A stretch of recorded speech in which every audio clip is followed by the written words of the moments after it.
Hello everyone, my name is Seth, and today I'm going to give you my review of Marvel Zombies.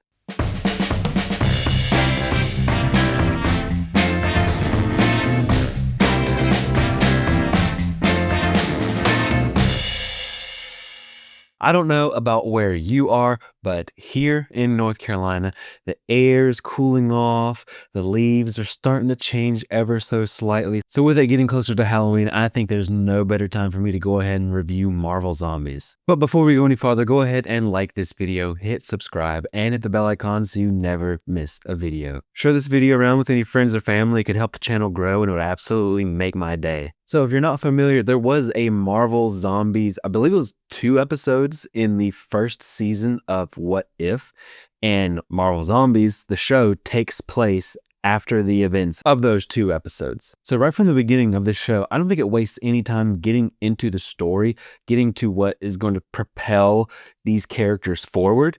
But I think the issue I have here is that there's not really a lot of story to go around. Now, I understand that this season, I have a hard time even calling this a season of TV because it's only 4 episodes with like an average of like 35 minutes per episode. So I'd struggle calling this an actual season of TV. But even though it's only 4 episodes, I think there could have still been more to the story. Right from the beginning, we get this device that the characters we start out with find, and this could have big implications into saving the world and to kind of ending the whole zombie apocalypse thing. Then we spend most of the first, all of the second, and like 98% of the third episode just trying to get this one device where it needs to go so it can be used. And I will say, very, very slight spoilers. This will not affect the way you watch the show. I just have to mention this as a part of a story.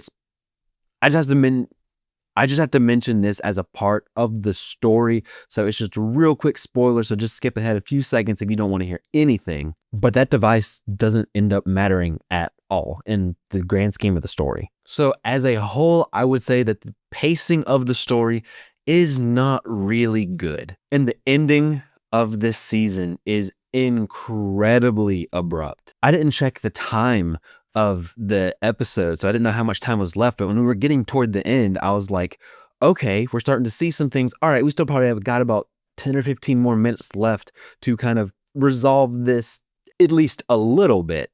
But that's not what happens. It just kind of ends. And it definitely teases a second season. And for me personally, I think it teases a second season so hard that it forgets to give this season an end. We really don't have a proper ending to this season. I understand that you might want to do a cliffhanger, and that's completely fine. You want there to be more story. You want the fans to want more from the show. You want to see what happens next. That's completely fine.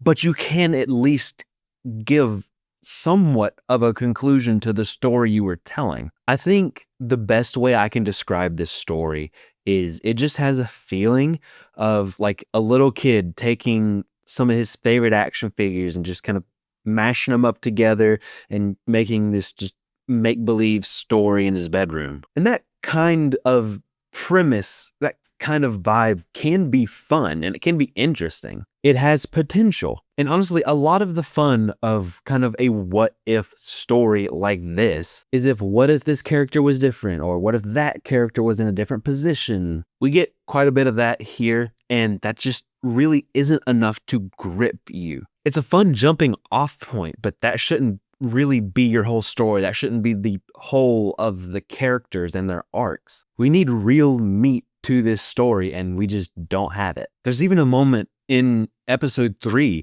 where a question is brought up and we're kind of like, oh wow, this might be like a big deal. This is different from what we've been told. But then they don't even let that question linger for like a minute. That's probably about as long as they leave that question up in the air. That question and realization is brought up and resolved in the same scene. And really, we don't get a lot of emotional depth to these characters. The only reason we care about any of these characters is because we know them from other things. We know at least a version of them. Like, you care about Yelena in this show because you care about her in Thunderbolts. I think this show is leaning on other TV shows or movies for the character depth, and that doesn't work here for this show. They do make a very surface level attempt at emotion and making an emotional impact, but it doesn't really work because, like I said, they don't actually do the work themselves. And I kind of feel like this story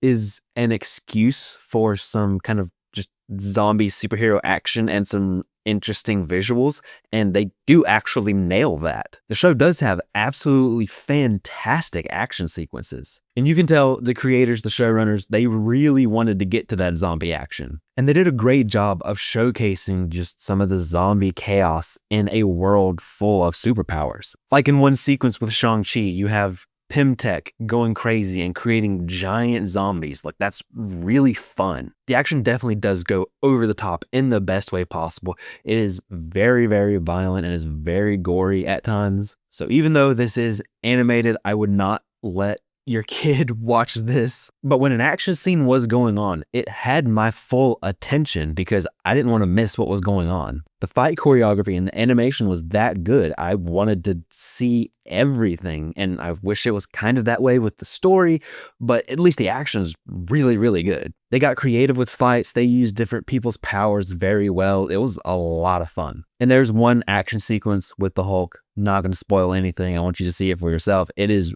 really, really cool. I absolutely love it. And the visuals all throughout the show are absolutely fantastic. They are so good, it almost makes me think that they had these visuals in mind and then just kind of wrote a story around it. Like I mentioned, the action sequence with the Hulk, the visuals that go with that sequence is insane. They're so sick. And there are multiple shots in each episode that are honestly visually stunning. They make some great use of really colorful and dramatic lighting, and it makes for some really striking and memorable imagery. They use the same kind of animation style here as they do in What If, and for me, it works. I know some people have had their complaints with that animation style, but I like it. I think it works. I think all of the actors who came back to voice their characters did a range of all right to really good. It's honestly kind of a mix. Some of the performances seemed like the actors were much more comfortable with voice acting than others. One last thing I want to mention about this show is that